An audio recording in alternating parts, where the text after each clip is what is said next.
Okay, so we'll get started. 12 o'clock. Thank you everyone for joining us today. I am so excited to have the most amazing attorney I've ever worked with, Andrea Marcus, here to kind of advocate for our students, our kiddos' rights, and how you guys can also be a voice for them. So, Andrea, I'm going to turn it over to you. Okay. Let me know if you can see my screen. Um, I Can just you? see you.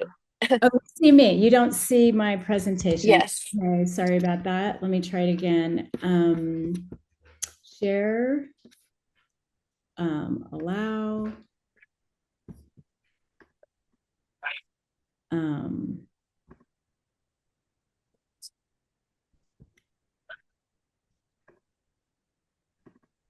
okay. Okay. Now you can see it. Yep. Okay. Now I can see it. Perfect. Sorry about that. I've been representing children for 25 plus years, and the capacity of suing the public schools when they are abused and neglected there, specifically children with special needs. And I just wanted to start with this first slide because it really describes why I do this, which is that I really believe that once the world makes every child's well-being and education its highest priority, within just 2 generations, we would have the capacity to solve its greatest challenges. And that, in fact, people that work towards that end, whether it be teachers, psychologists, parents, BCBAs, all the people, all of those that of us that work on behalf of children, I really think there's no more important work. So my presentation today is going to be understanding the reality of your role in your child's special education. And I came up with this presentation because I had this reoccurring experience where every time a mother, and usually it is a mother, and often a single mother by the time they get to me, has been going through trying to support their child with special needs in the public education system. And I just work here in California. Part of the realization is they feel so betrayed because they have been told everybody's there for their child's best interest and they want just what's best. And I've had to explain that although that may be true for some staff, and I will disclose my sister is a brilliant teacher. My husband used to be an incredible teacher. Again, I think this is the most important work we do, but that the way the schools are actually set up is something that people don't really understand. And the disclosure, this is not legal advice. So the first thing to understand is the teachers versus the administration. Excellent teachers are the most important members of communities. And I do believe most care deeply about their students and want them to succeed. That said, they are employees. They answer to the administrators and they can be demoted and denied promotion.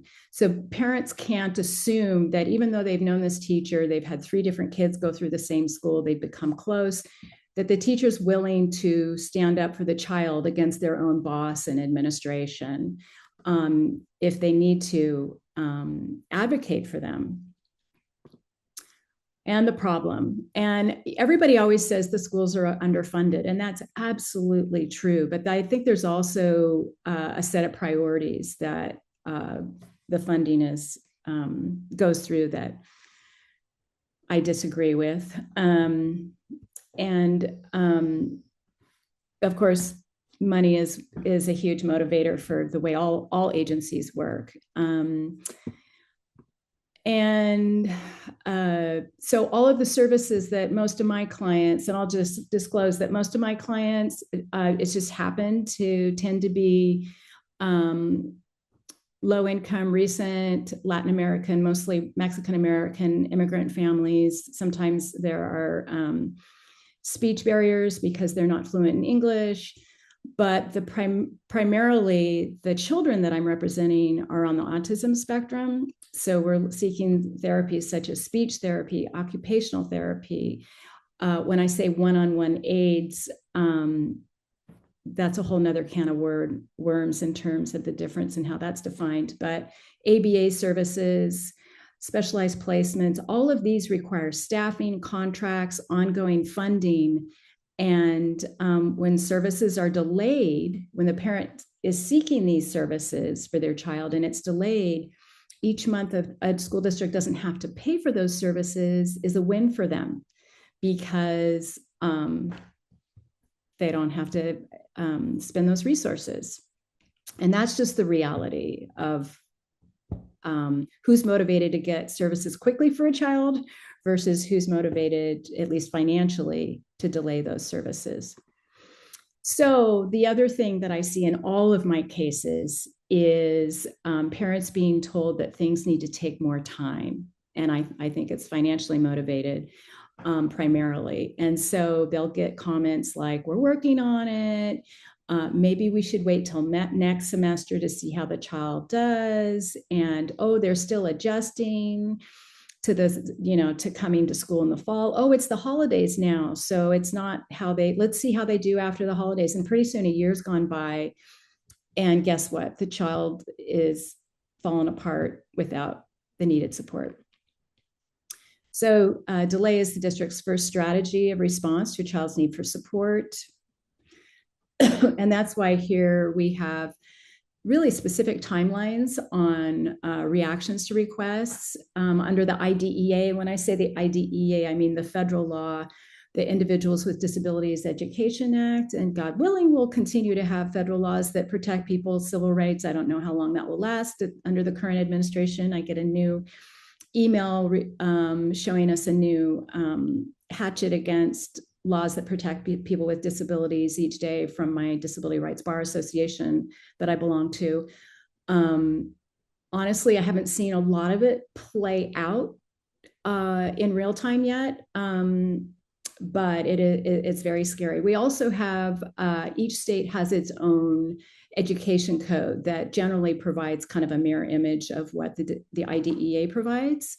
And each of them have specific timelines for most of these things. And so parents really need to be aware of those in order to properly advocate for their child.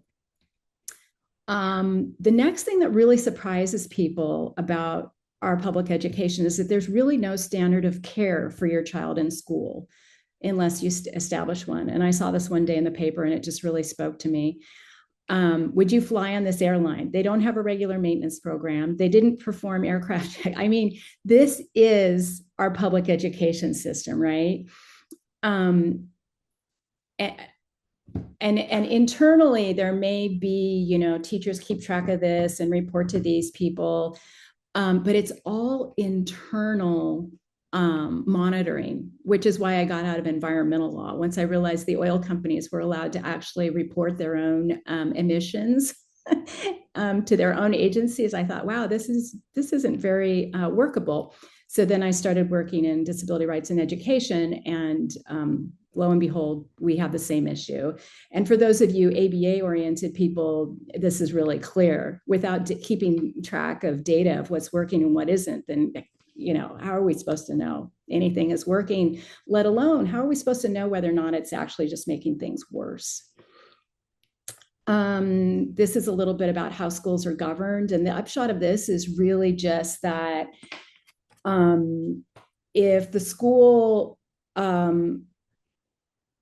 isn't properly providing for your child under the IDEA or California Education Code, for example, you can't just go to state court. You have to go through an administrative office, which is actually paid for through the local California Department of Education. And there's a real series of conflicts of interest in terms of the process that you have to go through before you can even get to state court. Once you do, they defer to the decisions below. There have been lots of studies done on how poorly this program actually serves parents and children. And by the way, it's supposed to be a free, appropriate education that children with disabilities are owed. And none of this is free. The families who cannot afford attorneys, forget about it. I actually personally do not charge families because I take the risk and hope that we win and a court will award my fees under such circumstances, or at least some of them. But other than that, attorney's fees are very expensive. And completely inaccessible for most families. Most families, if they had enough money to hire attorneys to assert their rights, would be able to put the programs together, or part of them, at home anyway. So the schools, again, operate independent from local state government, they have their own, you basically go through a series of agencies within the federal and then state education rubric, but you don't get outside of that. So they're all self-monitoring, and it's a real problem. And none of it is with transparency. So what we have are called IEP meetings. I think most people here are probably aware of that, but just basically what they are is the meeting that is supposed to, it's all designed under the Individuals with Disabilities Education Act to put together the people who are most knowledgeable about the child from the school, and the parents. And the parents are supposed to bring in any people that they want to, who are most knowledgeable about the child, such as doctors, therapists, their BCBAs, their speech pathologists, anybody who works with them privately. By the way, none of those people exist for poor families generally. But it's supposed to be, and I quote from the case law, a collaborative meeting to develop the appropriate educational program for the child so that they can receive educational benefit in the school setting. And then another set of laws even speaks more poetically and says, so that they can access the programs and services equally to those children without disabilities. That 504 ADA is actually one of the laws that just is on the chopping block right now, according to an email I received last week. These meetings take varying lengths, but they're supposed to happen every year. And then every 3 years, there's supposed to be a comprehensive evaluation of the children's needs to help inform that decision-making meeting. An IEP, an IEP team which protects the school district from accountability is, first of all, an IEP that really underestimates the child's potential. Because if you've got a kid that already can kick a ball, and you don't document that properly, you say, well, they know what a ball is, but they can't kick it. And in a year's time, you show that they can kick a ball, you've shown progress. So the biggest defense for a school district in any kind of accountability claim is that the child made progress nonetheless. It's also helpful for the schools if it's unclear who provides the services, because then we go into the discovery mode of, wait, what actually happened here? And everybody says, oh, she did it. No, he did it. Oh, I don't know. Somebody took care of this. And we get who, I don't know. So if it's vague and has low expectations, and then the other trick is to make the services be provided in group settings. Because that way they can do what we call drive-by services, which is, a speech pathologist, a single speech pathologist in a school district will have, 120 kids on their caseload. Well, how do they actually do that? Well, they walk into a classroom for 20 minutes, 3 times a week, meet with 10 kids, and sadly these days show them a YouTube video on their alphabet. And they get to claim that they provided that 20 minutes of service to each of those kids individually because it was in the group setting for their benefit. One of the big mysteries of that example for me has always been, if you have children who cannot not articulate language properly, how does it help them to be in a group with language modelers who also cannot articulate language properly? But anyway, so the other way that the other problem that we see often is just segregating kids. So my clients are always really, really pressured by the school to put their children in a setting that is only full of kids with disabilities. Here, they're generally called special day classes.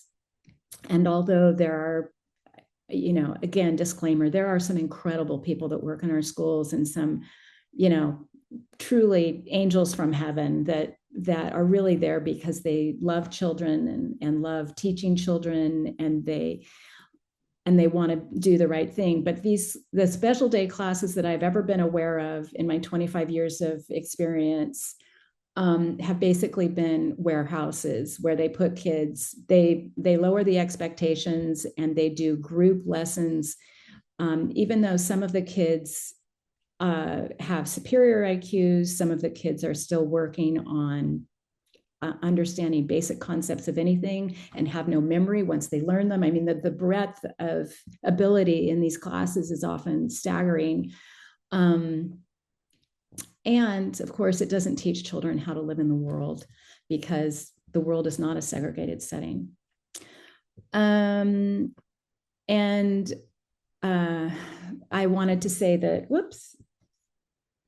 if once the parent and the school district disagree about services, the parent needs to go into litigation preparation mode, even if they can't afford or will never get a lawyer, because the threat of litigation is the only thing that really will change the district's mind once the disagreement has been established. And to do that, you have to keep everything in writing. You have to confirm any conversations that were not in writing by email. And then you have to request your documentation of anything that the school is asserting. And you always have to record your IEP meetings, which you have a right to do in California only if you get permission. But under the Cal Ed Code, you have permission to, they have to give you permission as long as you give written notice 24 hours in advance. The reason that litigation is what they're afraid of is not so much that they lose very often, but it's because attorney's fees get really expensive. They end up having to pay the parents' attorney's fees when they lose, and at all times they have to pay their attorneys. So what encourages districts to litigate? The time delay we talked about, the short-term cost deferral for the services they don't have to pay while we're stuck in litigation, the limited remedies at OAH. So OAH is the Office of Administrative Hearings, which we have to go through with IDEA cases in California before we get to state or federal court. And the attrition pressure on families. Often families just give up. I mean, put yourself in the situation. If you're a family with a significantly impaired child or a child that's suffering at all, that's a huge source of stress. And once you're in battle with the school you're supposed to send them to each day, you don't feel very safe or comfortable doing that anymore. And then also, so often families just give up and leave the district. And then there's also the opportunity for institutional signaling. And what I mean by that is school district administrators actually make a lot of money. I have small defendant school districts in the Central Valley where the average home price is like $150,000, where the administrators, the school administrators who get much of the summer off, make $250,000 a year. Those positions are really sought after. And if you start as a teacher and then you become a special education teacher, and then you get your master's of education, and then you get your master's of administration, which most of those masters can be done online at this point. And I'm not trying to talk anybody into doing this. Those are jobs that people really, really want to protect. And they want to prove to everybody that they're really team players.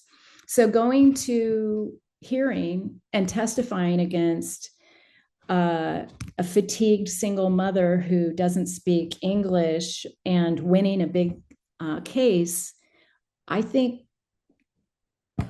gives them points towards that end. So what discourages them from litigating, thereby promoting settlement, which I do really try to seek for my clients, because through settlement, I think we're able to tailor what we get for the child much more effectively to exactly what they need. And we certainly get better we generally get better awards through settlement than litigation, but they want to settle because they want to pay attorney's fees. And then on the flip side, the staff morale impact, going back to the teachers who are there for the right reasons, it's really horrific for them to have to sit there and be pressured to lie, to defend their employer. And the cost of attorney's fees. The cost of attorney's fees seems to really be the clincher here in whether or not things go to a hearing. On the flip side, there's a huge industry of law firms that only represent, I shouldn't say there's a huge industry, there's not that many law firms, but the ones there are do really, really well at defending school districts. They do well partially because the schools are so unsophisticated, they don't know much about the advice they're given. And partially because the school boards are completely clueless. And so they basically do what their attorneys will tell them to do, until the attorneys lose a few cases and then they get a new law firm and it starts all over again. But how do attorneys make money? We bill hourly. So even though every time I file a complaint, I send a settlement offer right away and say, look, my fees are very, very, very, very little. We just need this and this and this for the client. So let's talk. I don't even think they share it with the school district for a few months. They go through the file and bill, bill, bill, bill. Then they write a few motions and bill, bill, bill. Then they make a couple of appearances and bill, bill, bill. Meanwhile, where's the kid? Often in my case, they're sitting at home because it's not safe to go to school. The family's falling apart. And then, right before hearing, then they start talking about settlement. Anyway, almost everything is decided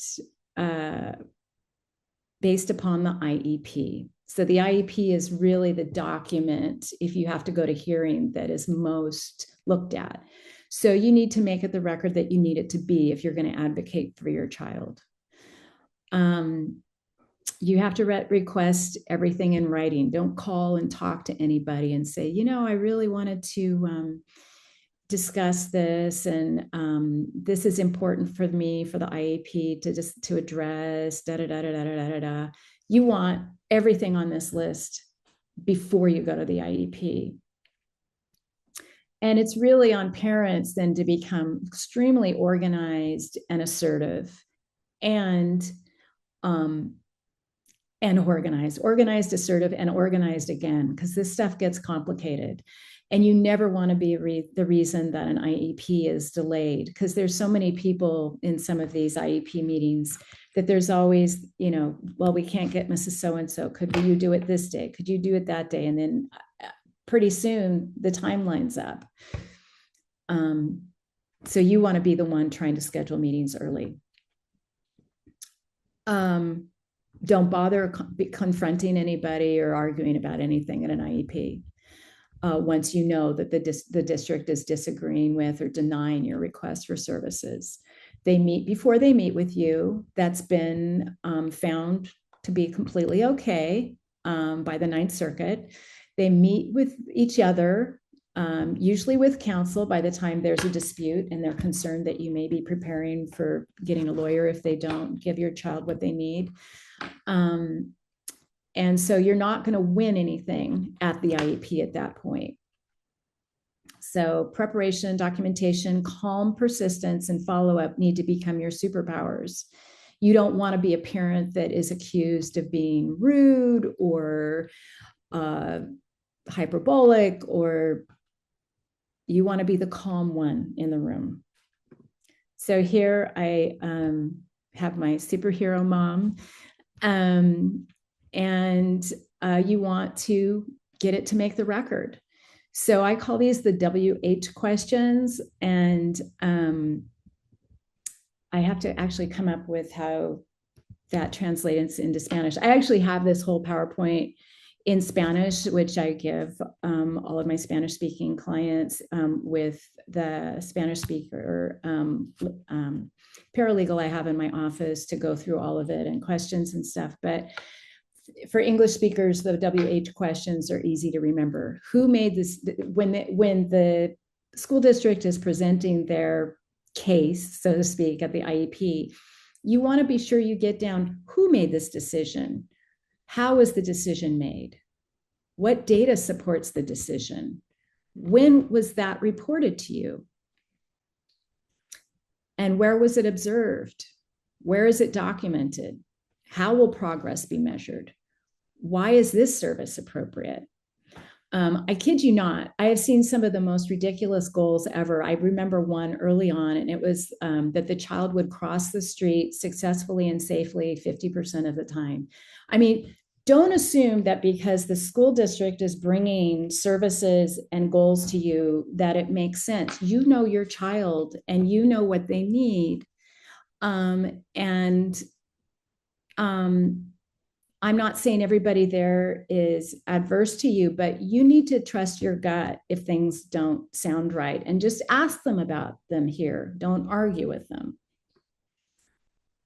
Oh, that's not good. It just ended, and that was not the end of it. I think I have another one, but okay. Here it is. Oops. Sorry, I'm getting to that.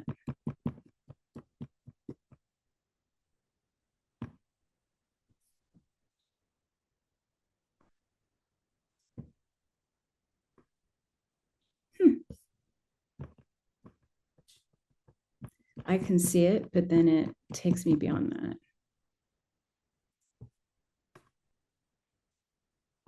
Okay, what I'm going to do is just do it this way so you can see it. It's not quite as big, but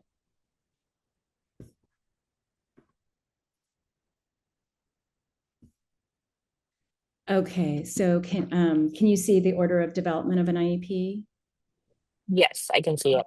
Okay, great. Sorry about the presentation here, but so the way that an IEP is supposed to be developed is first to go over the assessments of the child.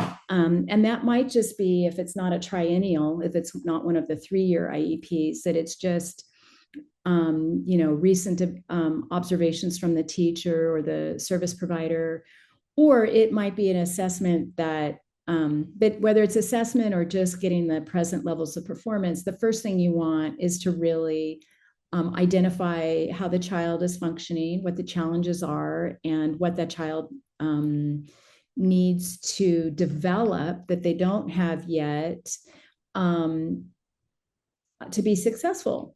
Now, one of the things that I think people, parents and schools really miss out on until we get old and we see our children fully developed, or you work in this field of law and you've seen children over all age levels, is that a child may just be a little bit behind in kindergarten, and maybe in first grade they're just a little bit more behind, but they're still working at it.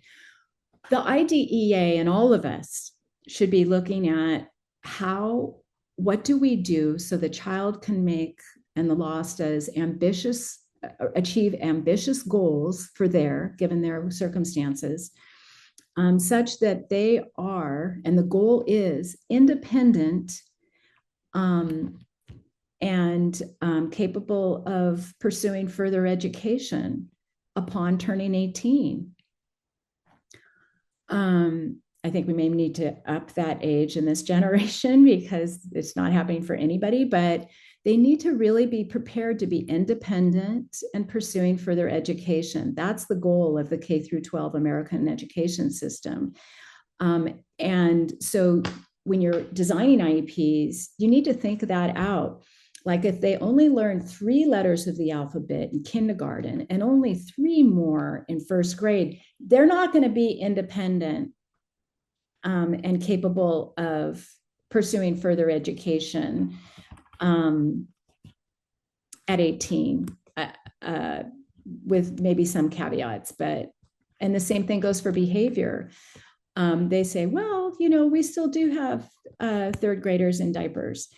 And maybe for some people that's true. But again, the law is making progress given your circumstances. So maybe for some of the kids that will be in diapers throughout their career, that doesn't mean we don't have the ambitious academic goals and or with behavior. It really needs to be for the unique child what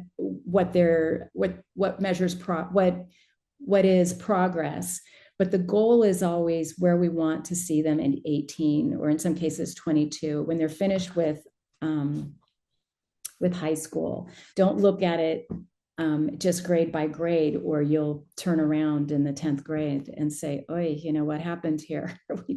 We're not prepared for the real world to the extent that we could have been. And then after you have the assessment establishing what they need in order to get to that goal for this year, to get to that goal at 18, then what we do is break down, okay, so what's an ambitious annual goal towards that end at 18, or in some cases 22, when they exit the K-12 or K-22 public education. And then we identify accommodations and modifications that will help them reach those goals given their challenges. And then we identify the services that are needed to help them address those challenges so that they can meet those goals. And then, and only then, do we discover placement. And what I mean here is like which classroom that you do it in, which setting you do it in. Placement has two different legal definitions. One is the actual physical, like brick and mortar type placement. The other one actually is the gestalt of the offer of goals, accommodations, services, and the physical placement. And I just again would go back to this, and I know that not everybody agrees with this, but I think children with disabilities should not be segregated from everybody else. I've never seen that work for that child. I'm sure that there are some situations where the child may prefer that. Everybody's unique. There's some situations where that may be necessary. But again, that's not going to prepare the child for independence. And I think it sends the wrong message to non-disabled children and to the children with disabilities. And the primary reason I see for pushing segregated placements is cost cutting.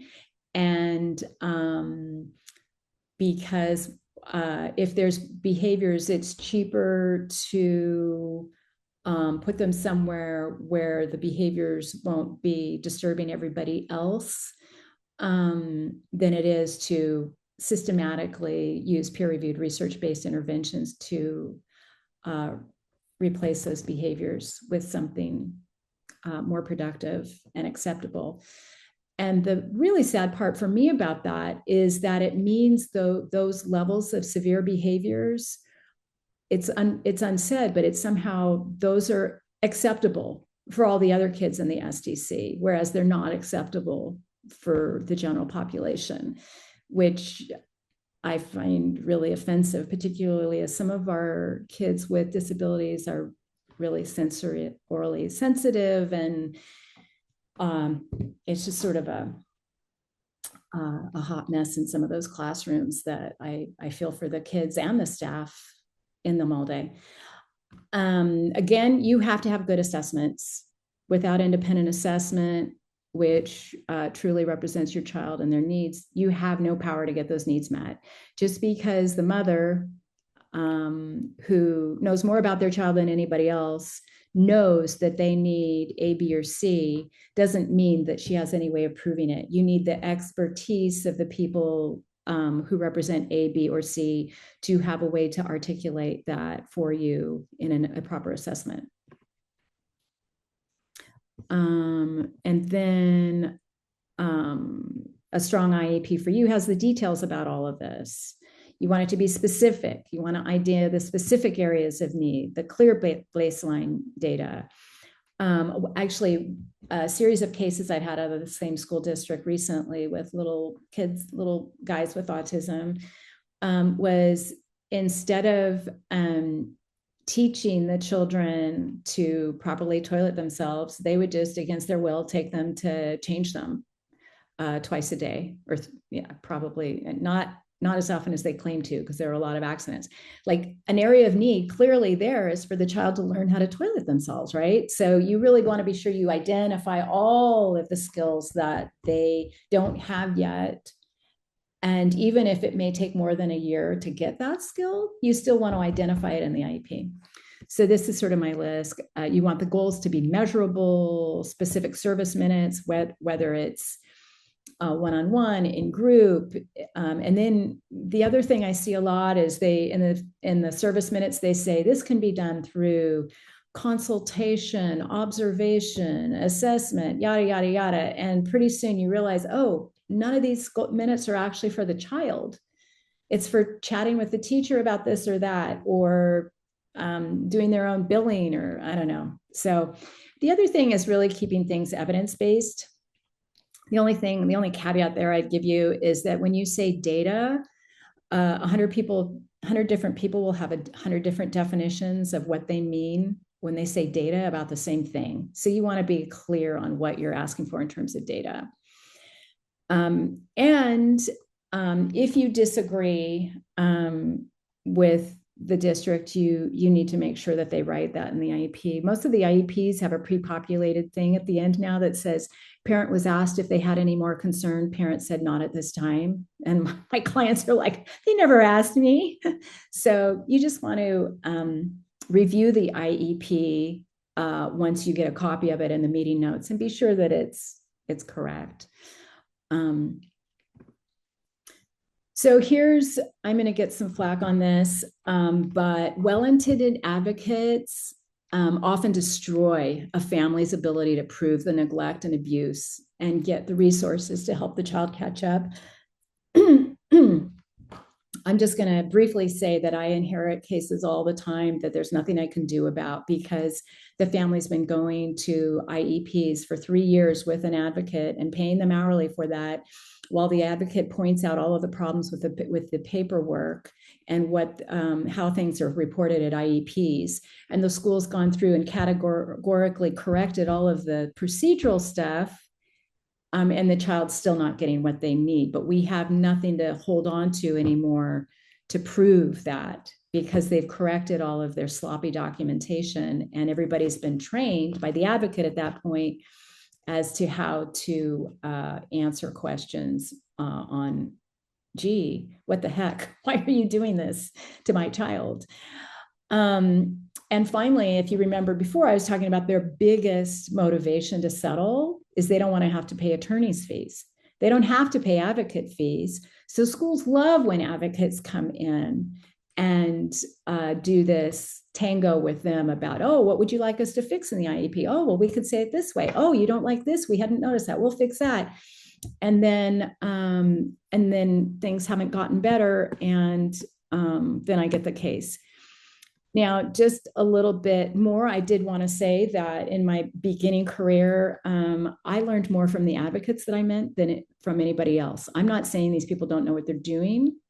I'm just saying that unless they work under an attorney, and the school knows that the threat of having to pay attorney's fees is behind what this advocate is doing, you're doing yourself more harm than good by going with an advocate to an IEP. And that's my personal opinion. Again, I know lots of people disagree with that. I also know that lots of people say litigation is not for me. I cannot stand the stress of that. I totally understand that. I just don't think taking an advocate with you gets you anything that you can't get out of an IEP if they're willing to do the right thing.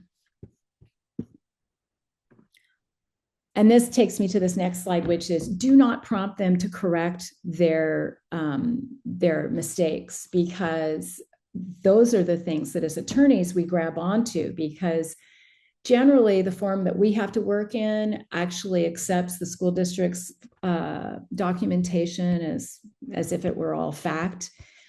So when you have timelines that have been missed, when you have apparent requests for services that have been ignored, when you have people say things like, we'll discuss it outside of the IEP team and meeting and get back to you and let you know, those are all legal violations.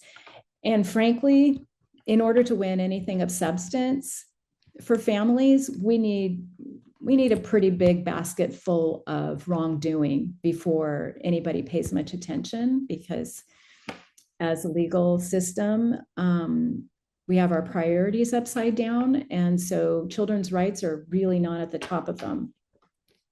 So we need to, don't help them correct their mistakes. The other thing is, don't leave an IEP meeting without an offer of FAPE. And what I mean by that, there's actually in most school districts, there's offer of FAPE page, and it says how many services you're getting. You want a copy of what they're offering, because another tactic is to say, well, we didn't get to finish the meeting, so we're going to continue the IEP. They have an annual offer of FAPE is due every year. If January 1st is the annual IEP date and they're still working on the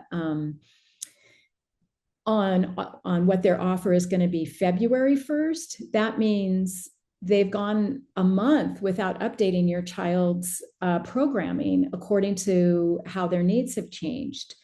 They're responsible for that.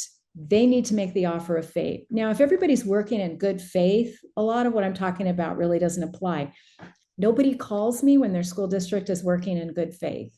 And if they do, I've never had it happen, but if they did, I wouldn't be the attorney, because mistakes happen, and staff gets pregnant or quits, and there's lapses in services. I mean, things happen. That's not what I'm talking about. I'm talking about game playing to put off providing services that everybody knows a child needs.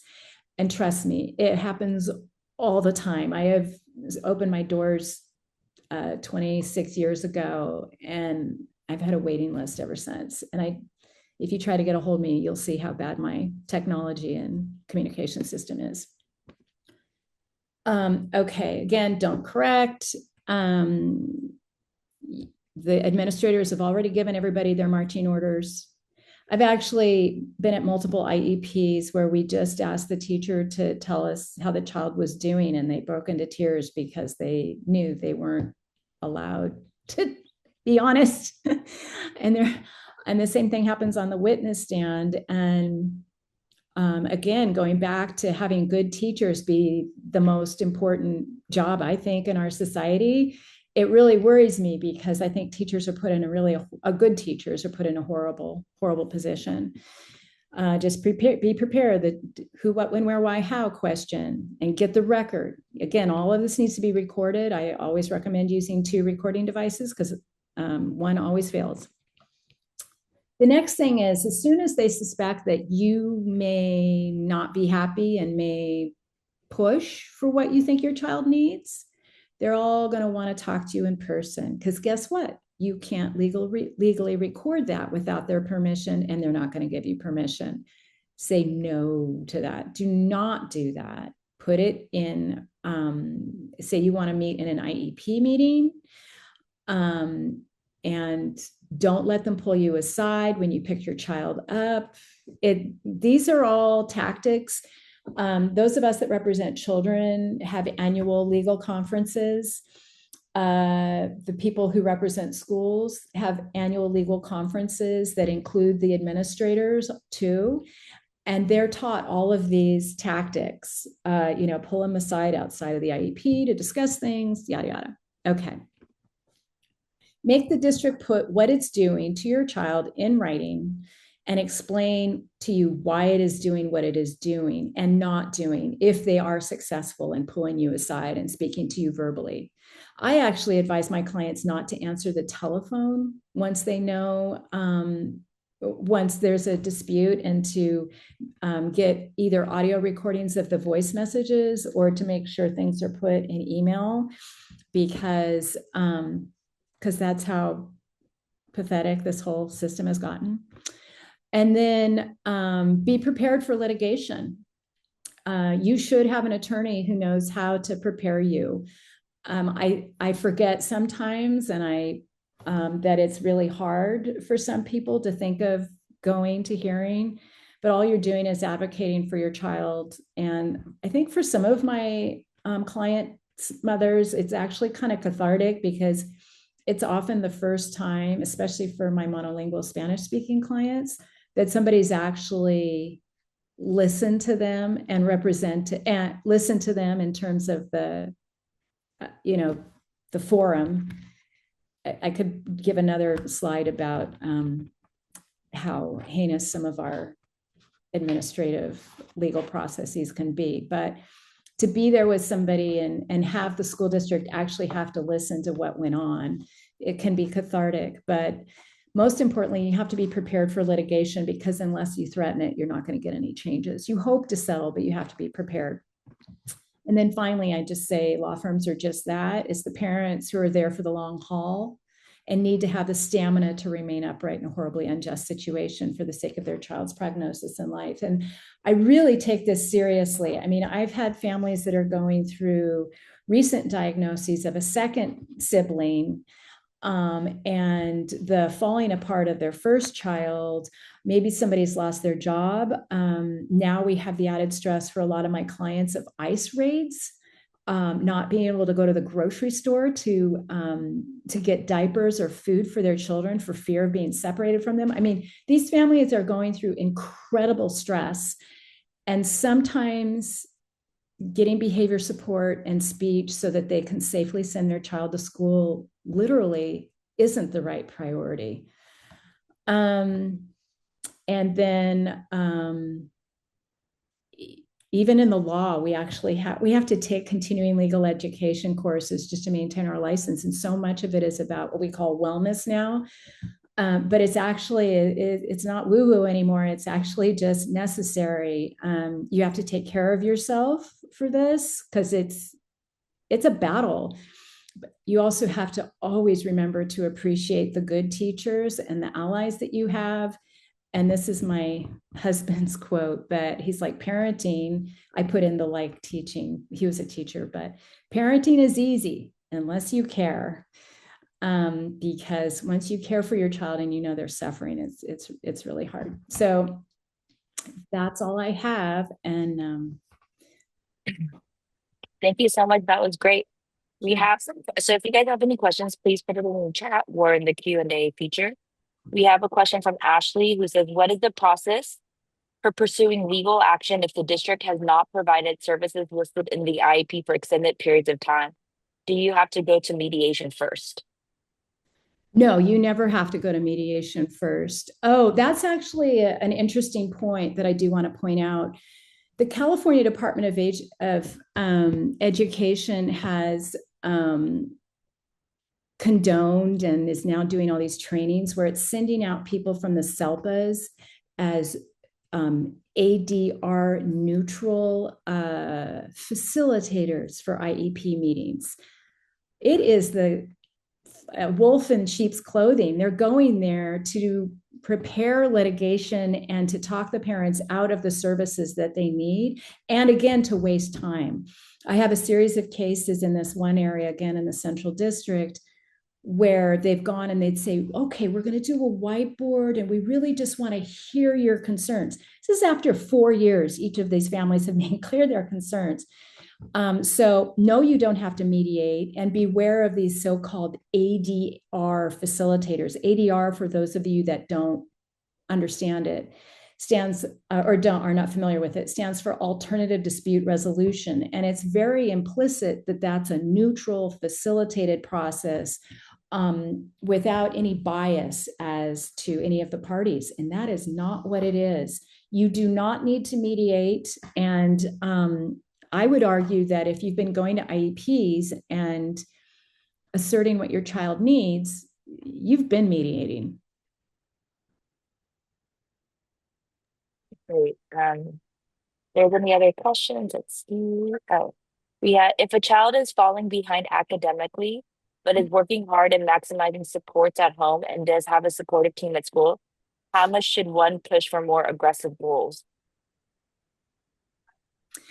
Um, I think that's a really good question. I think pushing for the language in the Supreme Court case is ambitious goal given the child's circumstances. The goals are supposed to be ambitious. And if you can, if the people working with the child outside of school come up with some goals, again, they should be really measurable and they should be really specific. You should take those to your IEP team. And you should definitely make a record in the IEP meetings of all the services they're getting outside so that they don't, take credit for the progress they're making when not providing services. That's a great point. In terms of like, yes, documenting what services are, because a lot of times schools like, oh, he made so much progress. Like, no, because the kid is working so hard outside of the school hours. Parent has a tutor, and Yeah, yeah. that's a great. I think those are all of the questions. Andrea, again, thank you so much. I mean, I've learned so much, and I think it's great that you're here advocating for our students, and hopefully our participants are able to walk away with a little bit more confidence in knowing how to or where to start in terms of advocating for their child, the student, or the client that they're supporting. Yeah, great. Well, thank you for having me. And again, I hope you all go on to work with children and make their lives better. Thank Thank you. you. Bye. Bye.